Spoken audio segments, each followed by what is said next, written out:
Good morning all of you. ताईनं पप्पांचं जुन्या आठवणींना उजाळा देण्यासाठी यूट्यूबवर एक चॅनल व्हिडिओ शूटिंग करून एक कल्पना योजली होती. गेल्या काही महिन्यातच तिने 9 भागांमध्ये ती सत्यात उतरवली. शेवटच्या शूटिंगच्या दिवशी तिचा मला सकाळीच फोन आला की तुला पप्पांच्याबद्दल जे काही बोलू वाटतंय ते बोलून एक 2 ते 2.5 मिनिटाचा एक व्हिडिओ मला तू पाठवून दे.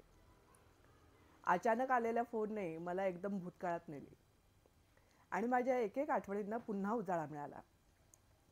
मनाच्या एका कोपऱ्यात आई पप्पांबद्दलचे प्रेम आदर असतोच, पण तो अशा रूपाने व्यक्त करण्याच्या संधी फार कमी जणांना मिळतात आणि तशी संधी ताईने दिली याबद्दल तिचे शतशः आभार.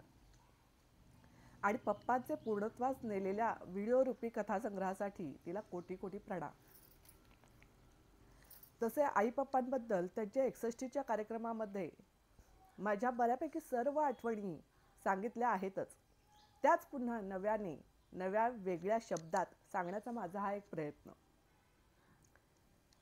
मी 5वीत असताना माझी चाचणी परीक्षा झाली. त्यामध्ये मला गणितामध्ये जेमतेम काठावर पास एवढेच मार्क मिळाले. ते मिळालेले मार्क पाहून पप्पांना थोडंसं वाईट वाटलं, कारण की शिंदे घराण्यामध्ये गणित म्हणजे जीव की प्राण आणि त्यातच आपली मुलगी काठावर जेमतेम पास होते म्हणजे काय. पण शब्दामध्ये पप्पांनी कुठेही काहीही बोलून दाखवलं नाही. पण हेच मार्क्स तिचे कसे वाढतील आणि पुढच्या 6 महिन्यामध्ये ती कशा प्रकारे चांगली प्रगती करेल यासाठी पप्पांनी मला एक मेथड सांगितली की शाळेमध्ये तुला कुठं अडचण येते, एखादा एक्झाम तुला एखादं एक्झाम्पल अवघड जात असेल किंवा तुला एक्सरसाइज करण्यासाठी शाळेमध्ये काही गृहपाठ देतात, तर तो गृहपाठ तू शाळेच्या वहीत करच, पण घरी येऊन एक घरची वही तू तयार कर आणि त्यामध्ये तेच एक्सरसाइज पुन्हा एकदा सोडव. हा सराव जितक्या वेळेला तू गणितामध्ये करशील तर तुला ते गणित सोपं वाटायला लागेल. गणित हे पाठांतर नव्हे, गणित हा एक सराव आहे आणि त्याच्यातलं लॉजिक, त्याच्यात पाठीमागचं थिंकिंग तुला जर कळालं तर कुठल्याही प्रकारचं गणित मग तुला सोडवता येऊ शकतं. पहिल्यांदा मला या गोष्टीचा कंटाळा वाटायचा, पण हळूहळू त्याची मला सवय होत गेली आणि मला लक्षात आलं की गणित मला जमायला लागले आणि त्याची मला एक आवड निर्माण झाली. आणि नंतर ह्याच मेथडमुळे मला 6 महिन्यामध्ये चांगले मार्क मिळाले आणि मग पुढं हीच मेथड मी शेवटपर्यंत ठेवली होती आणि त्याचा मला चांगला उपयोगही झाला. तसं पाहिलं तर 10वीमध्ये पप्पांनी माझा अभ्यास नाही घेतला, पण पप्पांचं काटेकोरपणे लक्ष असायचं की मुलगी कधी अभ्यास करते, काय करते, कुठला विषय करते, ह्याच्यावर पप्पाचं बारीक लक्ष असायचं. कधी तुला अडचण आहे का असंही विचारायचे, पण स्वतःहून कधी मी तुला शिकवतो असं नाही म्हटलं. पण कधी अडचण आली आणि मी पप्पांच्याकडे गेले तर ती अडचण कधीही त्यांनी सॉल्व केली नाही असं कधीच झालं नाही. माझा हा अभ्यासाची मेथड पप्पांनी पाहिली होती आणि त्यामुळे जेव्हा 10वीचा रिझल्ट लागला तर पप्पांनी ऑफिसमधल्याच एका माणसाला माझा रिझल्ट पाहण्यासाठी पाठवलं होतं. माझा एक नंबर दिला होता, 10वीच्या सीट नंबर दिला होता आणि पप्पांनी त्यांना सांगितलं होतं की रिझल्ट पाहून या. तो रिझल्ट तो माणूस घेऊन आला आणि त्यांनी सांगितलं की मृणालला एक 75% पडलेत. तर ते पाहून पप्पांना खूप आश्चर्याचा धक्का बसला. पप्पा म्हणले हा माझ्या मुलीचा रिझल्ट असणंच शक्य नाही आणि तुम्ही पुन्हा एकदा जाऊन तिचा तो रिझल्ट पहा. आणि त्यांनी दुसऱ्या माणसाकडनं ते कन्फर्मेशन घेतलं की तिचा रिझल्ट काय आहे. आणि जेव्हा माझा 85% हा रिझल्ट कळाला तेव्हा पप्पांनी घरी फोन केला आणि सांगितलं की मोनीचा रिझल्ट लागला आणि तिला 85% पडलेत. आणि मग त्यांनी पाठीमागची पण कथा सांगितली की तिचा पहिला रिझल्ट मला कळाला होता, पण मला जो कॉन्फिडन्स होता माझ्या मुलीवर की ती किती मार्क पाडू शकते, तर त्यामुळे तुम्हाला मी तो रिझल्ट नव्हता कळवला. पण जेव्हा त्यांना हे कळालं की 85% आहेत आणि मुलगी आपली तेवढी केपेबल आहे, तर मग त्यांनी घरातल्या लोकांना फोन करून हे सांगितली. 10वी आणि 12वी या दोन्हीसाठी पप्पांनी एक्झामसाठी सुट्टी काढलीच होती आणि दरवेळेला ते सोडायला यायचेच. पेपरला सोडायला येणं, पेपरवरनं घरी घेऊन जाणं, या गोष्टी पप्पांनी केल्या होत्या. तसंच माझं FE टू बी, मी बुधगाव कॉलेजला होते, तर तेव्हा देखील मला लुना येत असल्यामुळं मी घरापासून बुधगाव कॉलेजपर्यंत एक्झामसाठी फक्त लुना घेऊन जायचे. माझ्याबरोबर एक मैत्रीण असायची. पण तरी पप्पा म्हणायचे की लुना कधी कुठं बंद पडली तर एक्झामला तू वेळेवर पोचशील की नाही, यासाठी पप्पा पाठीमागं स्कूटर घेऊन यायचे. शेवटपर्यंत कॉलेजपर्यंत ते शेवटपर्यंत माझ्या पाठीमागनं यायचे 11 किलोमीटर. आणि तिथं मी कॉलेजच्या गेटवर पोचले की मग पप्पा तिथून वळून माघारी जायचे की आता आपली मुलगी सुखरूप पोचलेली आहे, एक्झामला वेळ होणार नाही. येताना मात्र माझं मीच यायचे, तेव्हा पप्पा घ्यायला यायचे. अशा छोट्या छोट्या गोष्टींमध्ये पप्पांनी खूप लक्ष घातलं होतं. कुठल्याही पडलेल्या मार्कांचं कौतुक करावं तर ते पप्पांनीच. भरभरून कौतुक करणे आणि त्याच्यासाठी बक्षीसही ठेवणे. मार्क कमी पडले तर त्याच्याबद्दल ते कधीही बोलत नव्हते, पण चांगले पडले तर शाबासकीची थाप ही पप्पांची पडायचीच, कौतुकाची शब्दांची थाप, की ज्याच्यामुळं मन भरून यायचं आणि वाटायचं आणखीन ह्याच्यापेक्षा जास्त आपण पुढच्या एक्झाममध्ये पाडायला पाहिजेत. मला आठवतं माझं सिव्हिल, जे पप्पांचं क्षेत्रही नव्हतं, पप्पा इलेक्ट्रॉनिक्स आणि इलेक्ट्रिकल, आणि माझं सिव्हिल म्हणजे पप्पांचा त्याच्याशी कुठलाही संबंध नाही. पण तरीही मी सेकंड इयरला असताना एक सब्जेक्ट होता सिस्टीम इंजिनिअरिंग, आणि त्याचा मी अभ्यास अगोदर केलेला होता, पण तो थेअरी पेपर होता आणि त्याच्यामध्ये मॅथ्सचा पार्ट हा फार कमी होता. पण थेअरी पेपरवर मी जास्त कल न देता तो जो मॅथ्सचा पार्ट होता तो पार्ट मी अगदी व्यवस्थित केला होता आणि त्यातलं कुठलंही गणित कसंही विचारलं तरी मला यायचं. आणि एक्झामच्या आदल्या दिवशी म्हणजे दुसऱ्या दिवशी पेपर आहे आणि मी आदल्या दिवशी रात्री अभ्यासाला बसले होते आणि तो जो मॅथ्सचा पार्ट होता तोच मी सगळ्यात शेवटी ठेवला होता, की जेणेकरून ते काय आपल्याला एक अर्ध्या तासामध्ये बघितलं की येणार आहे. बाकीचा मी पूर्ण दिवस थेअरी करत होते. आई पप्पाचं जेवण झालं, आई पप्पा झोपायला गेले आणि मी तो मॅथ्सचा पार्ट घेतला की आता आपल्याला ते अर्धा तास बघायचं आहे. बघितलं, आपल्याला जमलं की आपण झोपायचं आणि दुसऱ्या दिवशी सकाळी आपण पेपरला जायचं आहे. मी बसले, एक प्रॉब्लेम घेतला, सोडवायला घेतला, तो चुकला. तर मी म्हटलं असं कसं आपल्याला झालं.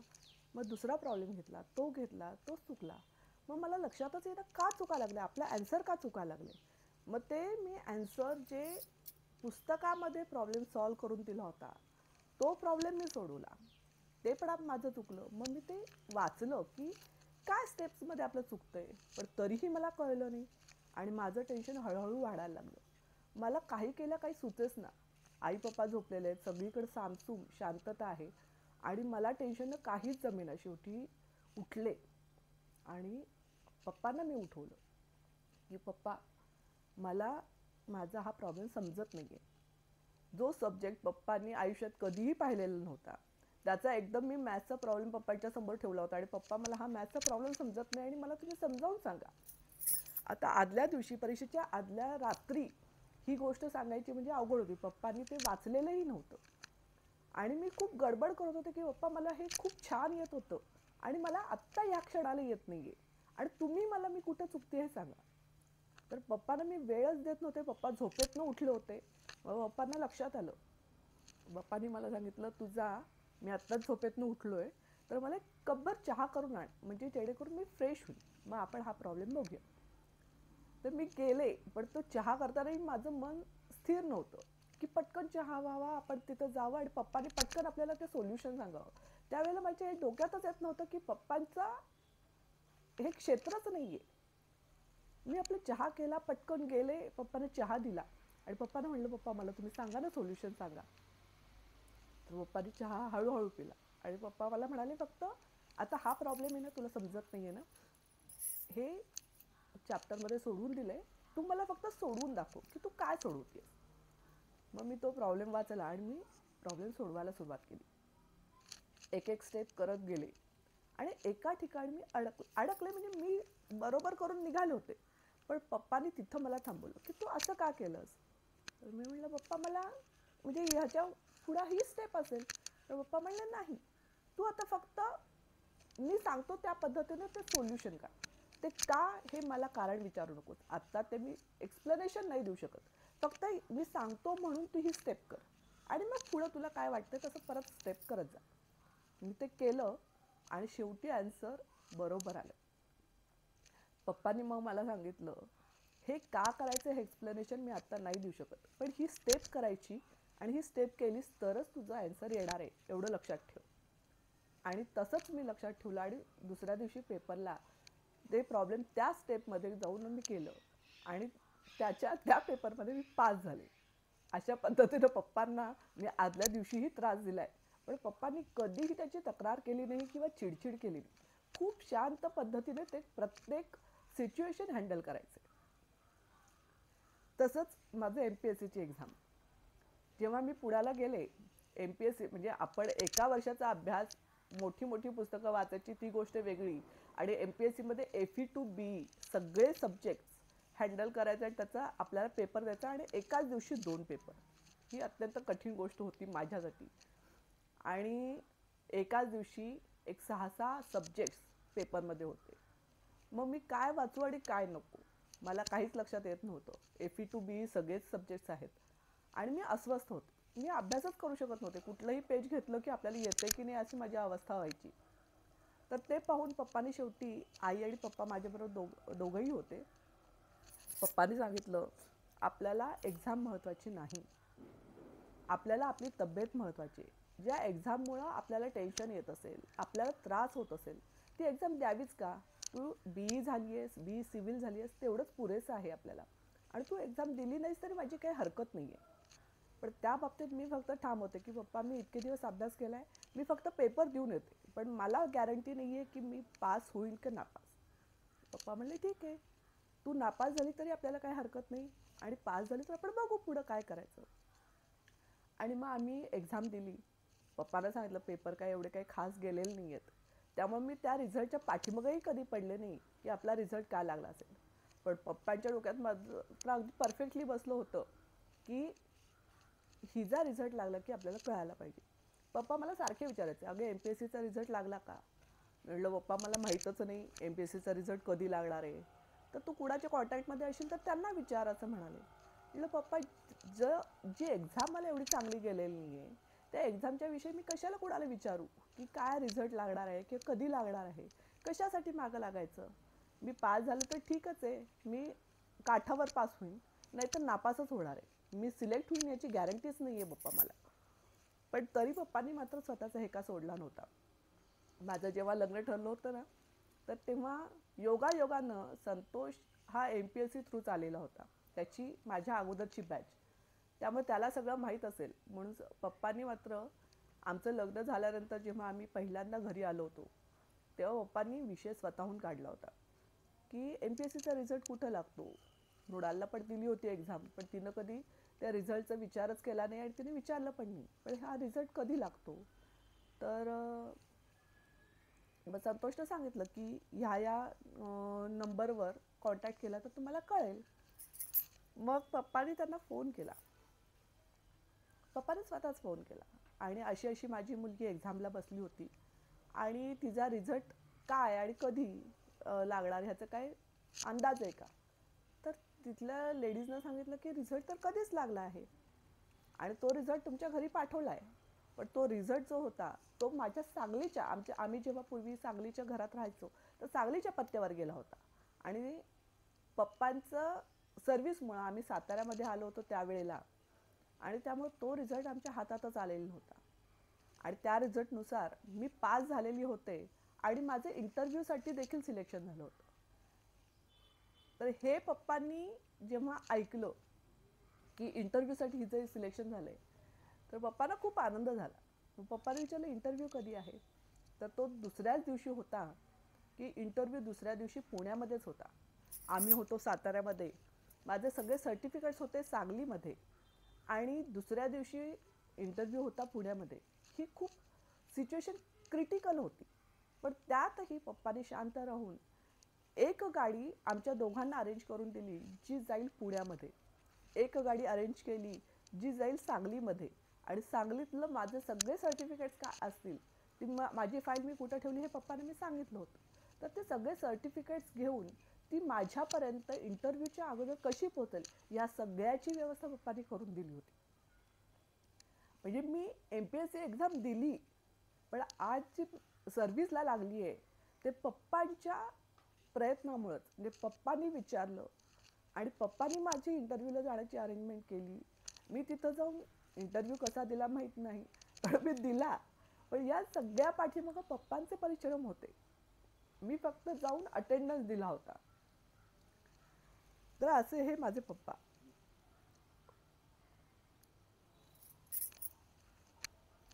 मी एक्झामला सगळ्यात आमच्या तिन्ही भावंडांच्या मध्ये घाबरट, टेन्शन घेणारी म्हणलं तर मीच होते. ताईला जरी टेन्शन आलं तरी ती कधी चेहऱ्यावर दाखवायची नाही. सनी तर बेतरगारच होता. फक्त खिडकीतनं माझा दारातनं पेपर आला आणि खिडकीतनं पेपर गेला असा म्हणणारा सनी. आणि मी जी होते की अभ्यास तर अगोदर केलेला असायचा, पण ऐनवेळी मी म्हणायचे की मी पूर्ण ब्लँक आहे, मला काहीच येत नाही, मला काहीच आठवत नाही, मी पेपरमध्ये काय लिहिणार आहे की नाही मला काही लक्षातच येत नाही, मी बहुतेक नापासच होणार, ह्याच पद्धतीने मी बोलायचे. तेव्हा पप्पा फक्त मला एकच वाक्य, मला वाटतं मलाच जास्त वेळेला बोलले असतील पप्पा. पप्पा म्हणायचे की दत्ताजी शिंदेना नेहमी नजरेसमोर आण, त्यांचा आदर्श ठेव. ते नेहमी म्हणायचे बचेंगे तो और भी लढेंगे. जर आहे आपल्या शक्ती आहे, आपल्याला दुसरं काही नकोय, आपण आपलं स्वास्थ्य ठेवणं हे महत्त्वाचं. ही एक्झाम तर काय आज दिली उद्या दिली तरी चालू शकते, पण जोपर्यंत तू आहेस, तू लढतीयेस, तोपर्यंत लढत राहा. म्हणजे ह्याच्यामध्ये हार मानू नकोस. बचेंगे तो और भी लढेंगे. आणि पप्पा मी कधीही परीक्षेला जाताना एक्झामच्या बाबतीत कधीही बोलायचं नाहीत. मी जेवायला बसले तरी मला टेन्शन असायचं, तर पप्पा माझं टेन्शन हलके करण्यासाठी हलके फुलके त्यांच्या कॉलेजमधल्या लाईफमध्ये त्यांना आलेले अनुभव अशा कित्येक गोष्टी सांगून मला हलकं करण्याचा प्रयत्न करायचे. मी एक्झामवरनं घरी आल्यावर पण त्यांनी कधी पेपर कसा गेला एवढा एकदाच फक्त प्रश्न विचारायचे, पण त्यानंतर त्याच्यावर ते कधीही प्रश्नोत्तर करायचे नाहीत. की अवघड गेला तर कुठं काय किती मार्क्स पडतील काय पडतील ह्याचा अंदाज घेतला असता, कधीच विचारलं नाही. आल्यानंतर ते फक्त म्हणायचे जेवण कर आणि निवांत झोप का. आणि आईला एक कटाक्षानं सांगायचे की तिला जोपर्यंत जाग येत नाही तोपर्यंत तिला उठवायचं नाही. मी 4 तास जरी झोपले तरी पप्पा म्हणायचे तिला उठवू नकोस, ती एकदा शांत होऊ दे, मग एकदा शांत झाली की फ्रेश डोक्याने ती छान अभ्यास करेल. पप्पांचा मार मी कधी खाल्लाच नाही. पप्पांनी कुणालाच तिघांपैकी कुणालाच कधी मारलेलं नाहीये. पण पप्पांचा एक आदरयुक्त दरारा होता. त्यांनी डोळे जरी वटारले तरी आमचं सगळ्यांचं तोंड बंद व्हायची. जे पप्पांनी शब्द उच्चारायची गरजच नसायची. पप्पांच्या डोळ्यामध्ये जी जरब होती ती आईच्या हातामध्ये होती. आईचा मार मात्र मी तिघांच्या मध्ये कमी खाल्ला, पण मी आईचा मार दुसऱ्यांना देताना पाहूनच घाबरलेली असायची. तर त्यामुळे मी आईनं कुठलीही गोष्ट, आई चिडलेली असताना जर आईनं कुठलीही गोष्ट सांगितली तर त्या गोष्टीला नाही म्हणायची तापच नसायची माझी.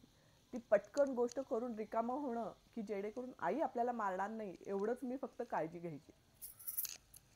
पप्पांचं दुसरं एक असायचं, म्हणजे पप्पा आम्ही कधी अभ्यासाला बसलेली असू दे, पप्पा फक्त एक चक्कर मारून जायचे आणि काय कसा चाललाय अभ्यास, चांगला चाललाय ना, तुला ब्रेक हवाय का, चल आपण बाहेर फिरायला जाऊयात. आणि एक डोक्यावरनं ना छान असं मायेनं हात फिरवायचं, तर पण मायेनं असं कुरवायला सारखं ना खूप छान वाटायचं. तर पप्पा मला फक्त म्हणायचे की तुला जेव्हा ब्रेक हवा असेल ना तेव्हा सांग, मी बाहेर बसलेलो आहे, आपण सगळेजण फिरायला जाऊयात. आईचा तर नेहमीच जाता येता लक्ष असायचं की आम्ही काय करतो, अभ्यासच करतोय का दुसरं काहीतरी करतोय. ती घरातून फिरताना चक्कर मारताना पण लक्ष द्यायची, तसंच बागेतनं जाताना पण खिडकीतनं पण ती बघायची की नक्की मी काय करते, अभ्यासच करते ना. फिरायला जाताना आम्ही सगळे गेलो की पप्पा इकडच्या तिकडच्याच गोष्टी म्हणायचे. आम्ही गणपती मंदिरात जायचो, तिथली आरती करायचो, एक उसाचा रस प्यायचो आणि मग घरी परतायचो. आणि घरी आल्यानंतर मग पप्पा म्हणायचे तुला आता अभ्यास करायचा असेल तर अभ्यास कर, झोपायचं असेल तर झोप.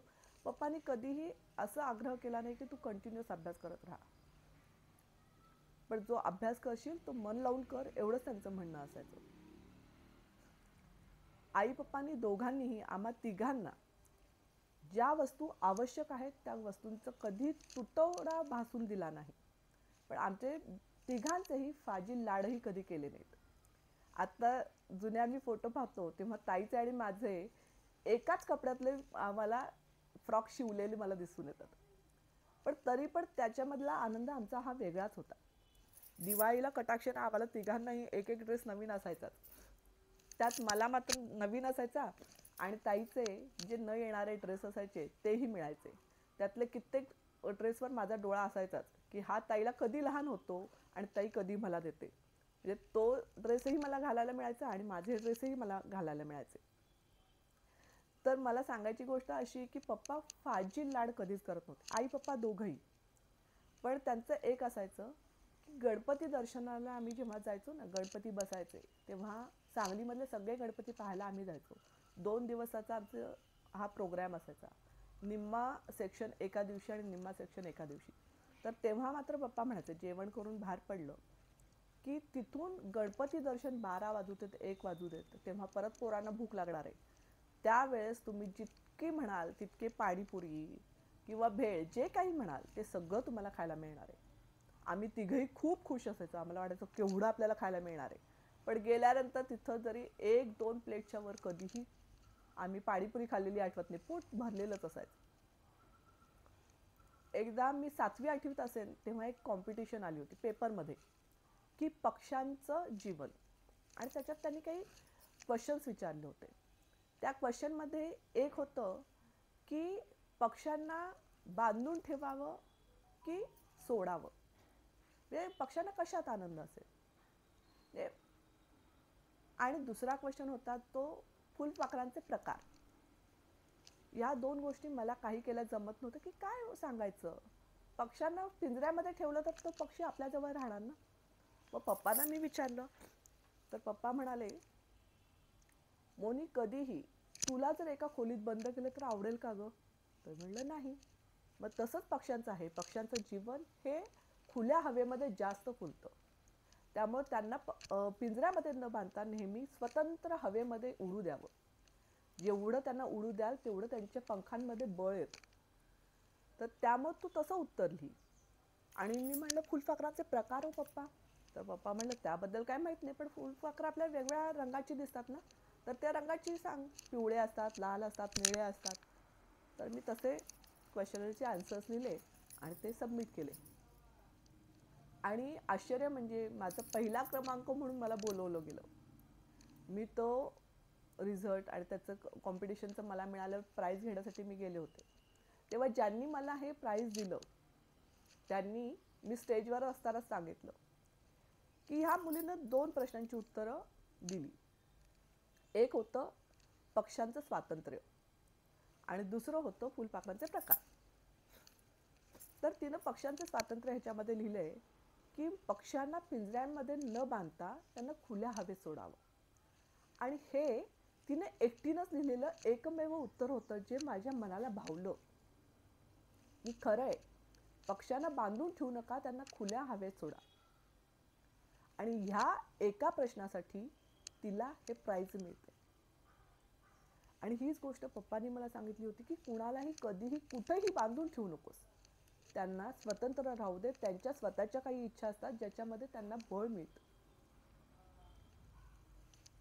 माझी लग्नगाठ बांधणं, माझ्यासाठी मुलगा बघणं आणि संतोषसारखा मुलगा जेव्हा लग्नाला तयार नसतानाही त्याला त्याच्या घरच्यांना त्यांची मनधरणी म्हणजे कसं माहीत नाही पण बाहेरून माहिती काढून त्यांची चाललेली घरातल्या त्या लोकांची चाललेली घालमेल की हे लग्न करावं की नाही करावं या द्विधा मनस्थितीत ते लोक असताना त्यांना पॉझिटिव्ह पद्धतीनं सांगणे की आत्ताचं योग्य वय आहे त्याचं लग्न करण्याचं आणि त्याला तयार करणं. या सगळ्या गोष्टी पप्पांनी कशा जमवल्या माहीत नाहीत. पण आज माझी संतोषची ही लग्नगाठ बांधली आणि त्याच्याशी लग्न झाल्यानंतर हे सुखी संसार माझा चालूच आहे. नातेसंबंध जपणे ही आणखीन एक दुर्मिळ गोष्ट पप्पांनी शिकवली. पण त्याच्यासाठी पप्पांनी कुठेही शब्दांमध्ये ती गोष्ट मांडलीच नाही. हळूवार मनाचे माझे पप्पा आत्या घरी आली की पप्पांना काय करावं आणि काय करू नये असं वाटायचं. त्या आत्याच्या सगळ्या आवडीचे पदार्थ आईला करायला सांगायचे. ऑफिसला कितीही घाई असली, ऑफिसचं कितीही टेन्शन असलं तरी ते घरी आलेल्या आप्तेष्टांना भरभरून वेळ द्यायचे, त्यांच्याशी गप्पा मारायचे. त्यामुळे असं त्यांच्या चेहऱ्यावर कधीच जाणून दिलं नाहीये की मी तुमच्यासाठी इथं थांबलोय. पप्पा म्हणायचे की माझ्यासाठी मी इथं थांबलोय. ह्या लोकांच्याबरोबर बोलताना मी देखील मोकळा होतो. पप्पांच्या चेहऱ्यावर कधीही कुठलेही टेन्शन असले तरी ते कधी जाणवायचे नाहीत. मला आठवतं तसं आम्ही लग्नानंतर एकदा दोघंही घरी गेलो होतो, साताऱ्याच्या घरी गेलो होतो. त्यावेळी पप्पांचं ऑफिसमध्ये काहीतरी टेन्शन चालू होतं. म्हणजे थोडक्यात त्यांनी सांगितलं होतं की ऑफिसमध्ये टेन्शन चालू आहे आणि हे खूप महिने चालू होतं. पण त्यामुळं मग मी पप्पांना म्हणलं, पप्पा मी ऑफिसच्या वेळेत घरी आली आहे, तर तुम्ही तुमच्या ऑफिसच्या वेळेत तुम्ही ऑफिसमध्ये जावा. तर पप्पांनी अशाही प्रसंगी सांगितलं की नाही, तुम्ही आलायत ना, घरी भेटायला आलायत ना, तर मी थोडा वेळ तुमच्याशी गप्पा मारतो. पण ते संतोषी गप्पा मारत असतानाही पप्पांनी कुठं जाणून दिलं नाही की ऑफिसमधलं त्यांचं काय टेन्शन आहे.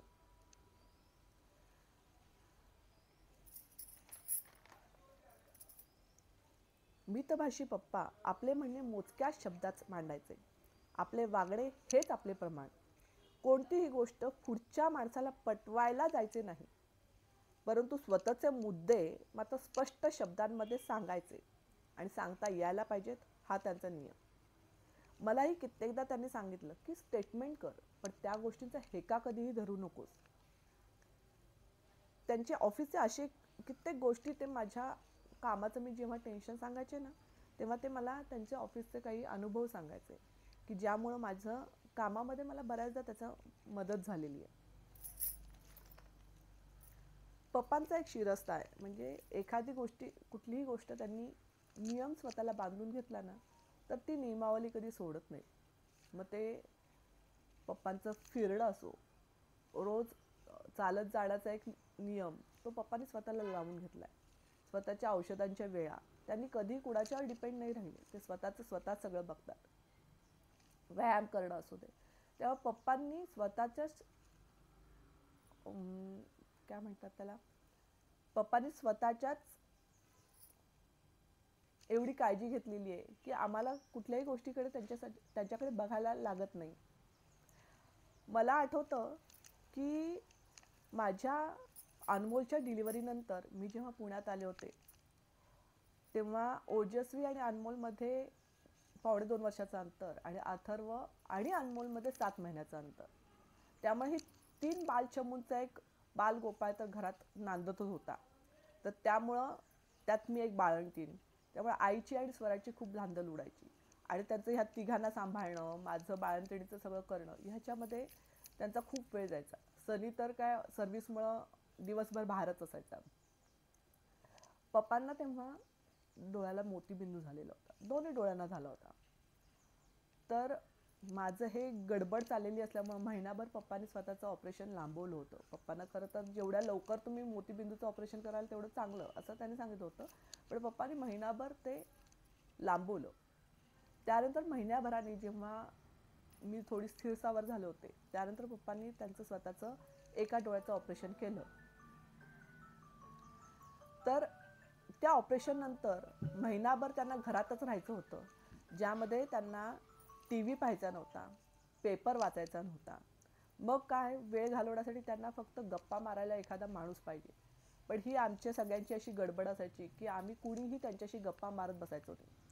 पण याबद्दल पप्पांनी कधीही अवाक्षरही काढलं नाही. बरं, त्यांचं औषध पाणी, डोळ्यामध्ये जे दिवसातून 2 ते 3 वेळेला औषध घालायला लागायचं, त्यासाठी त्यांनी कुणालाही बोलवलं नाही. ते स्वतःच डोळ्यामध्ये औषध घालायचे आणि स्वतःचे औषध पाण्याचं सगळं नियम त्यांनी स्वतःच पाळले होते.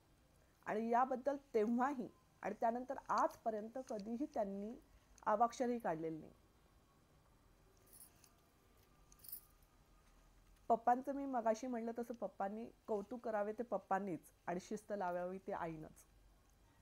आजपर्यंत मी दरवर्षी फराळ तर घेऊन येतेच घरी, पण इतर कुणाच्याही फराळापेक्षा मोनीने केलेला फराळ अत्यंत सुंदर असतो. ही गोष्ट पप्पा दरवर्षी कितीही माझा कुठलाही पदार्थ चुकू दे, अगं चांगलं होते, ते चांगलाच म्हणतात. या सुट्टीमध्ये, या दिवाळीच्या सुट्टीत मी जरा 2 दिवस यावेळी जास्त थांबले. तेव्हा ताईनं मला सांगितलं की मोनी मी दररोज पळायला जाते, तर तू येशील का माझ्याबरोबर पळायला. मी म्हटलं हो, पण मला रोजचं चालण्याची सवय नाही, पळण्याची सवय नाही. ताई मी तुझ्याबरोबर आले तर मी कदाचित चालेनच. तर ताईनं पण त्याला होकार दिला. पप्पांना पहिल्यांदा वाटलं मी कदाचित जाईन की नाही जाईन कुणाला माहीत. पण दुसऱ्या दिवशी सकाळी मी गेटच्या बाहेर ताईच्या बरोबर जाताना त्यांनी वरच्या टेरेसवरनं पाहिलं आणि आम्ही दोघी गेलो. 2च मिनिटात पप्पांनी ताईला फोन केला होता की अगं तुला पळायची सवय आहे पण मोनीला चालण्याची आणि पळण्याची सवय नाही, त्यामुळे जास्त किलोमीटर पळू किंवा धावू नका किंवा तिला पळायची सक्ती करू नकोस. ह्यालाच म्हणतात पप्पांची काळजी. आणि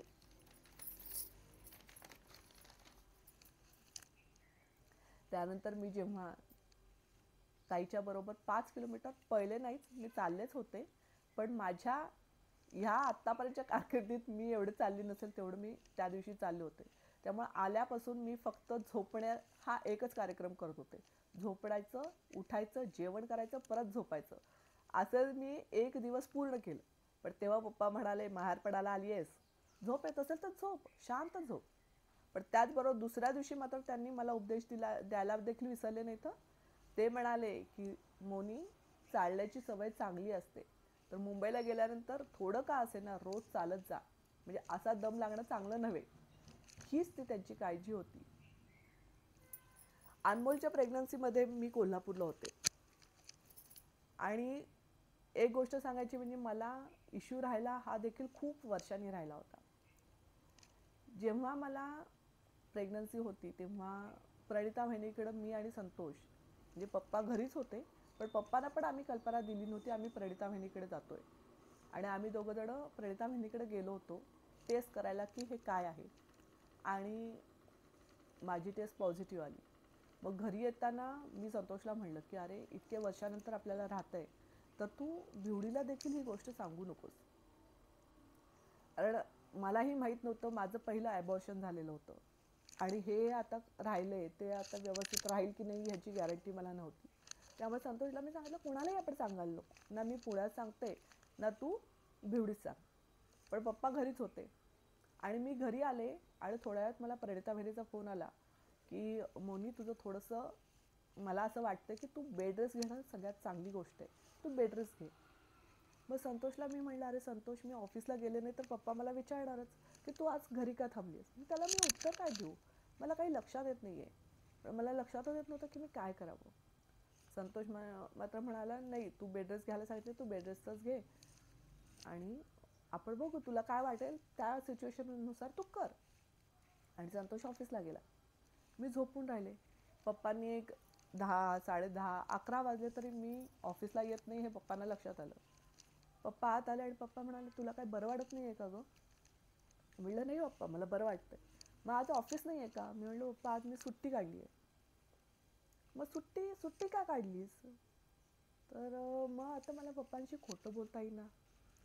मग मी पप्पाला सांगितलं पप्पा आज सकाळी मी आणि संतोष गेलो होतो ना तर प्रणिता बहिणीकडे गेलो होतो आणि ह्या कारणासाठी गेलो होतो आणि माझी टेस्ट पॉझिटिव्ह आली आणि मला बहिणीनं बेड रेस्ट घ्यायला सांगितली.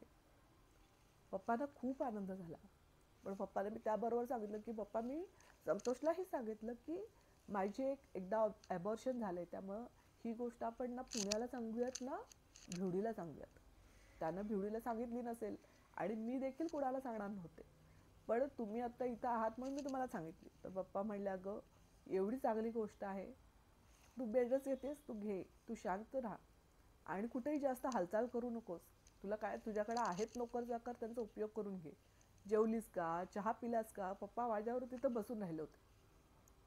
जर इतक्या वर्षानंतर मी प्रेग्नंट राहिले ही गोष्ट देखील मी आईच्या अगोदर पप्पांना सांगितली होती, बाकी कोणाला नव्हती. आणि पप्पांच्याकडनं नंतर आईला कळाली होती. त्यावेळेला देखील मी प्रेग्नंट होते तेव्हा संतोषची बदली झाली होती सोलापूरला. मी ओजस्वीला घेऊन राहिले होते. ओजस्वी किती 1 वर्षाची मुलगी, तिला सांभाळण्यासाठी मावशी घरी होत्या. भिवडीची आई वगैरे सगळे भिवडीलाच होते. माझ्याबरोबर कुणीच नव्हतं. बाकी जे ऑफिसचे लोक असायचे किंवा मी जे सर्वंट ठेवले होते, मला बेड रेस्ट असल्यामुळे मी स्वयंपाकाला पण बाई लावली होती. तर पप्पा 15 दिवसाच्या गॅपनं पुणे कोल्हापूर ही वारी न चुकता करायचे आणि येताना फळं ड्रायफ्रूट्स माझ्यासाठी घेऊन यायचे. माझ्यासमोर बसून मला ते खायला लावायचे की हे तू खा, हे पौष्टिक आहे, तुझ्यासाठी चांगलं आहे, तुझ्या हेल्थसाठी चांगलं आहे, तुझ्या बाळासाठी चांगलं आहे.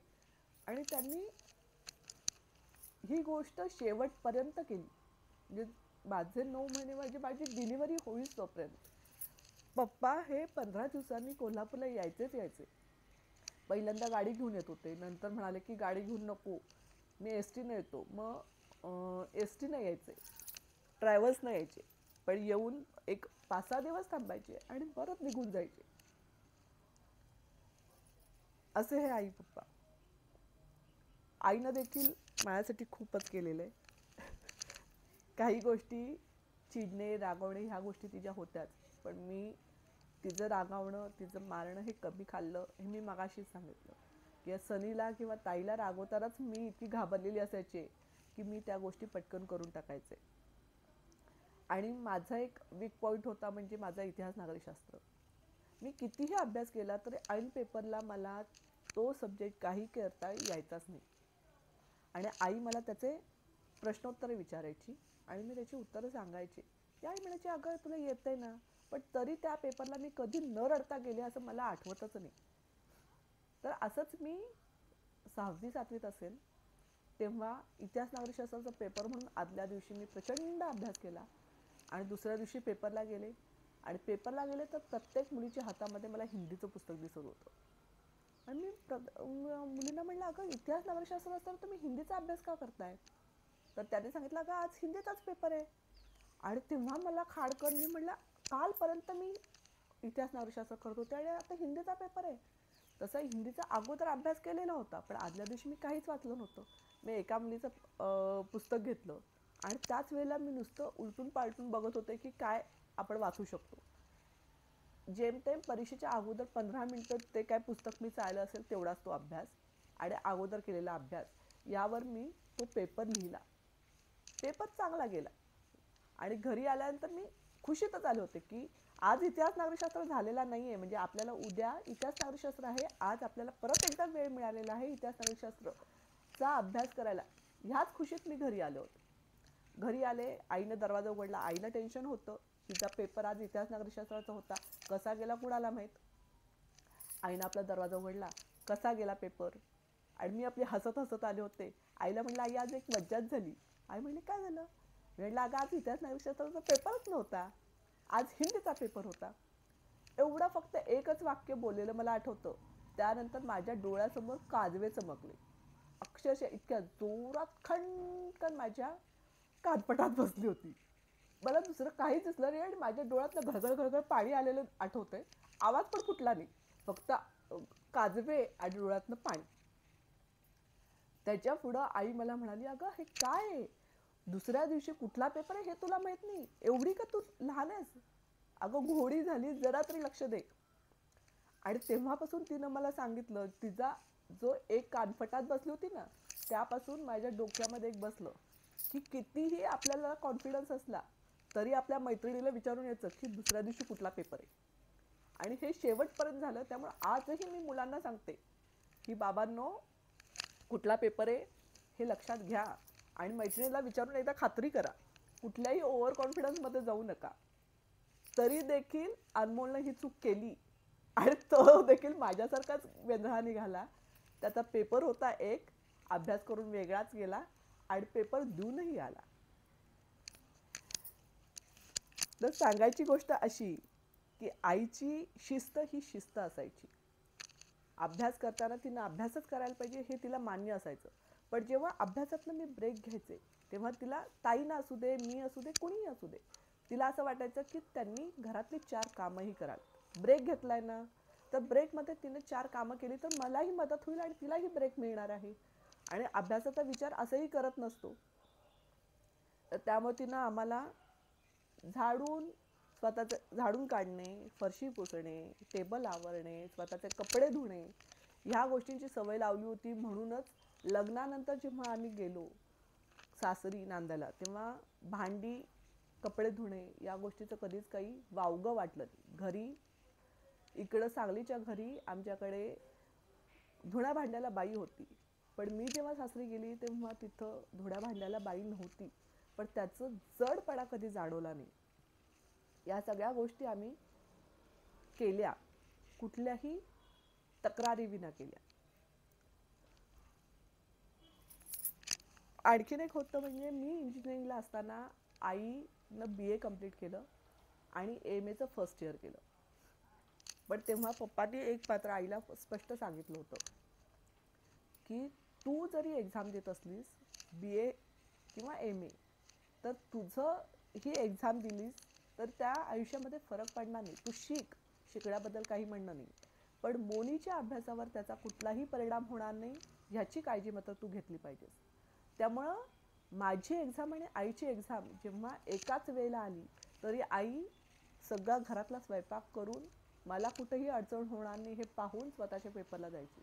आणि ह्या कष्टातनं तिनं स्वतःचं BA कम्प्लीट केलं आहे आणि MAचं फर्स्ट इयर कम्प्लीट केलं. हे तिचं कौतुकास्पदच आहे. तिला शिवणाची आवड होती. शिवणकाम करताना देखील घरात अक्का दादांचा विरोध असताना ती सनी लहान असताना ती सनीला क्लासला घेऊन जायची आणि तिथं जाऊन तिने ते शिवणकाम शिकलेली आहे.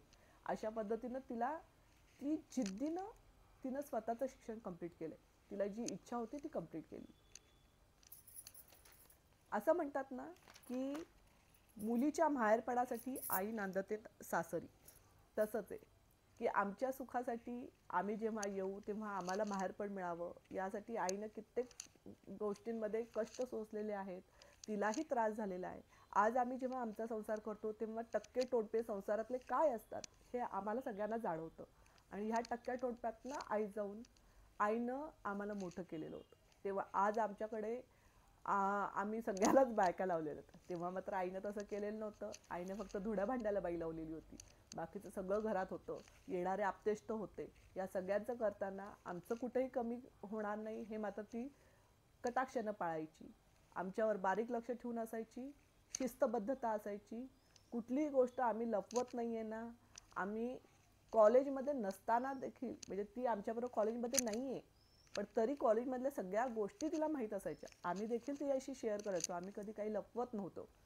आणि तिला एक मात्र असायचं की आम्ही कुठल्या ग्रुपमध्ये राहतोय, आमचं सहवास कुठल्या मुलामुलींच्या बरोबर आहे. तर ह्याच्यासाठी आम्ही कधी पार्टीला गेलो नाही. पण तिनं सगळ्या मित्रमैत्रिणींना घरी बोलव आणि सगळ्यांची ओळख करून दे. त्यामुळे तिला आमचा ग्रुप हा माहीत असायचा. प्रत्येक मुलगा किंवा मुलगी कोण मित्रमैत्रिणी आहेत, कुठल्या ग्रुपमध्ये ही वावरती ह्या सगळ्याची गोष्ट तिला माहीत असायची. तेव्हा आम्ही जेव्हा तिला सांगायचो की हा असा बोलला की ती तशी म्हणाली तर आईच्या डोळ्यासमोर लगेच त्या मैत्रिणीचा किंवा मित्राचा चेहरा यायचा.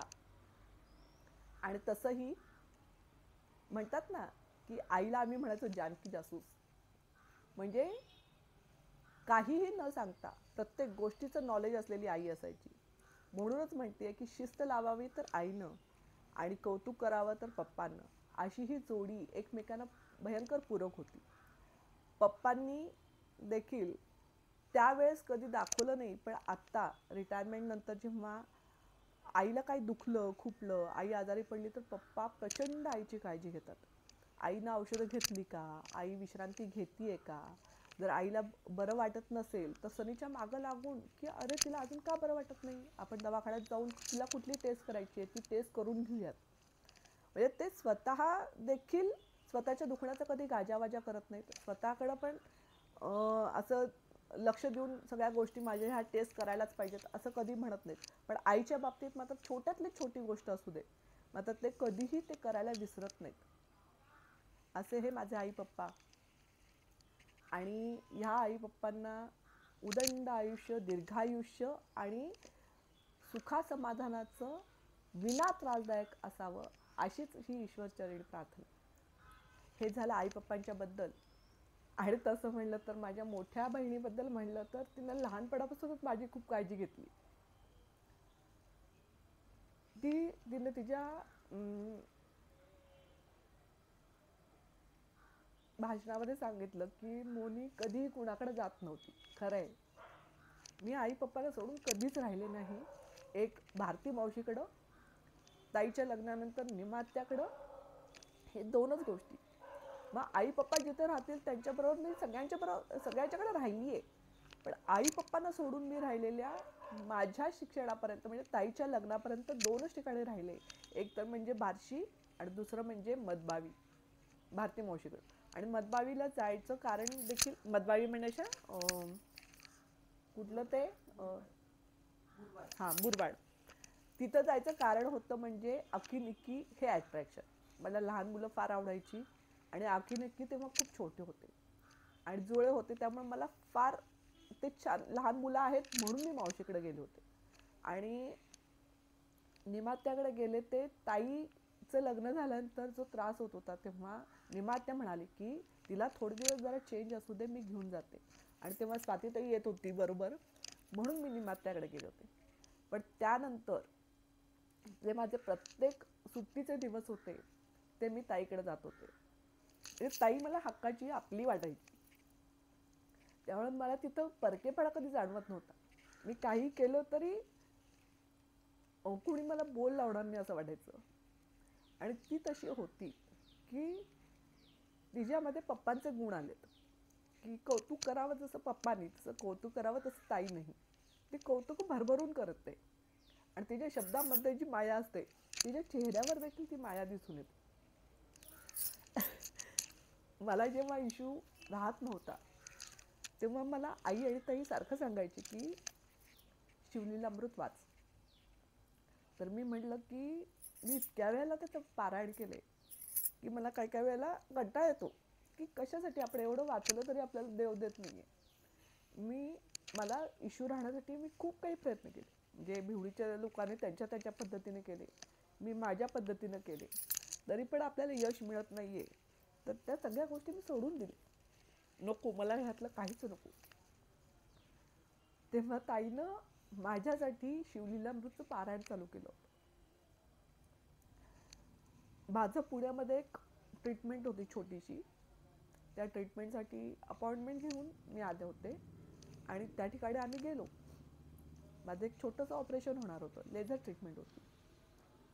त्या ऑपरेशनला मी आत बसले तर बाहेर माझं ऑपरेशन होईल तोपर्यंत ती पारायण करत राहिली होती.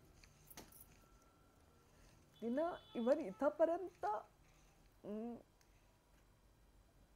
म्हणजे काय म्हणायचं त्याला, इथंपर्यंत ती म्हणाली होती की मोनी तुला नाही राहिलं तर डॉक्टरांनी सांगितलं त्या पद्धतीनं मी माझं स्त्रीबीज तुला देते.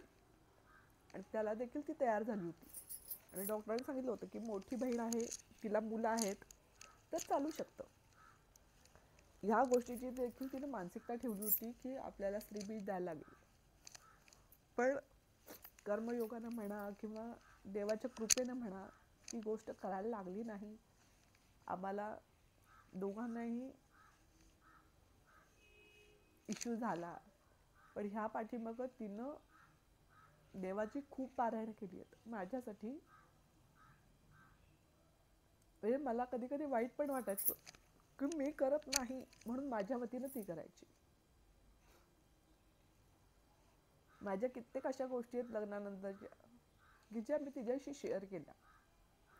त्यामध्ये तिनं खूप वेळेला मला फटकारलं, खूप वेळेला मला समजावून सांगितलं, खूप वेळेला माझ्या बाजूनं संतोषची बोलली आहे. एकदा तर मला लचक भरली होती पाठीमध्ये आणि तेव्हा दोन्हीही बाळं म्हणजे अनमोल आणि ओजस्वी होते. माझ्याबरोबर भिवडीतला प्रकाश एक तिथं राहिला होता, बाकी कोणी नव्हतं. आणि मला अचानकपणे पाठीमध्ये सरक भरली आणि मला उठताच येत नव्हतं. अनमोल जेमतेम अजून म्हणजे वर्षाचा पण झालेला नव्हता आणि त्याला उचलणं देखील मला शक्य नव्हतं. मी स्वतःच चालू शकत नव्हते, मी स्वतःच उठू शकत नव्हतो, तर त्याचं कसं करणार होते मी. तर मी प्रकाशला बोलवून सांगितलं की अनमोलचं आंघोळ किंवा ओजस्वीचं पण खाणं पिणं आंघोळ ह्या गोष्टी तुला सगळं बघायला लागेल. त्या मावशी जेव्हा येतील मुलांना सांभाळणार तेव्हा त्यांच्याकडनं करून घेणं हे तुला करायला लागेल, मला स्वतःलाच उठता येत नाहीये. आणि ही गोष्ट आई पप्पांना मी सांगितलं की असं असं आहे. मग आई पप्पा मला म्हणाले की तू संतोषला ही गोष्ट सांगितलीस का. मी म्हटलं नाही सांगितली.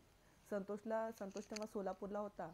मी म्हटलं संतोषला मी जर सांगितलं तर त्याची कुठली तरी मीटिंग महत्त्वाची असते, काहीतरी असतंच, आणि तो मला जर म्हणाला की मला यायला जमणार नाही तर मला खूप वाईट वाटेल. की त्यापेक्षा मी माझ्या मनाचं समाधान करून घेतेय की मी त्याला सांगितलं नाही म्हणून तो आला नाही. हे माझं मनाचं समाधान मी करून घेतेय आणि मी काय संतोषला सांगितलेलं नाही.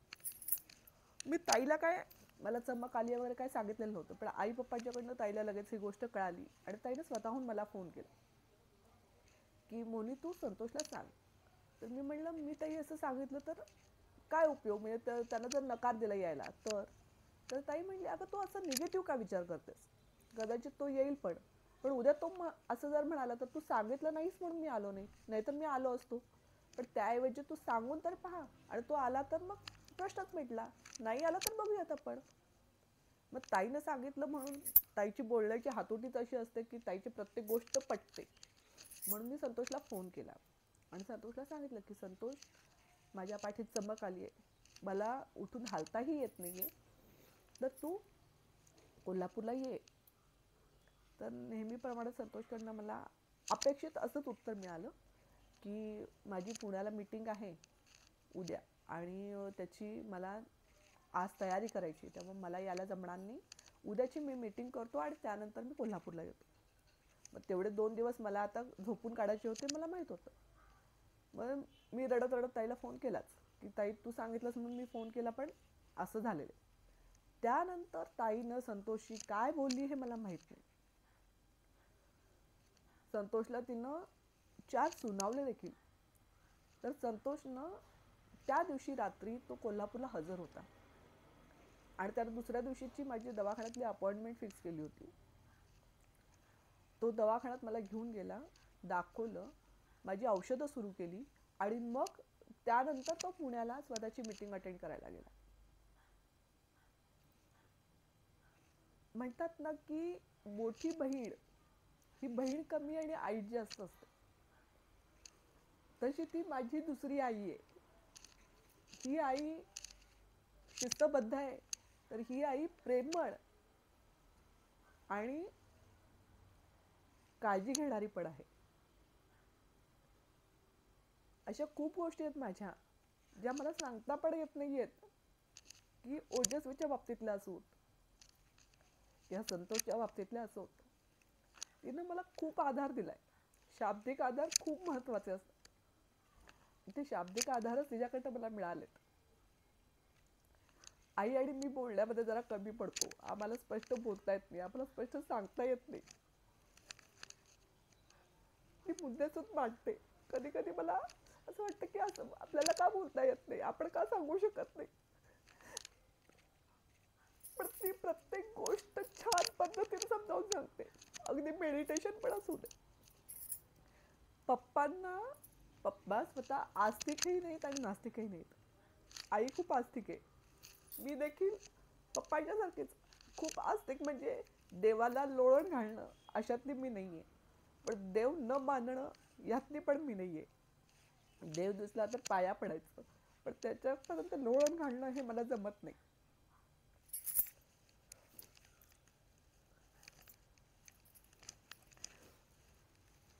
आणि ही गोष्ट मला वाटतं माझ्या इशू नंतर इशूच्या वेळेसच झालेली आहे की मी पहिल्यांदा इतकं देवाचं केलं की त्यानंतर मी खूप काही देवाचं करावं, सारखं देवाकडं काहीतरी मागत राहावं, असं नको, असंच मला वाटतं. काही गोष्टी सांगता येत नाहीत, शब्द फुटत नाहीत, सुचत नाहीत. एवढंच म्हणेन, सगळेजण जिथं आहेत तिथं सुखानं राहू दे, कोणालाही कुणाचंही ओझं नको, सगळ्यांनी आपापलं खाऊन पिऊन सुखी असावं, आरोग्यदायी सगळ्यांना जीवन मिळावं, हीच देवाकडे प्रार्थना.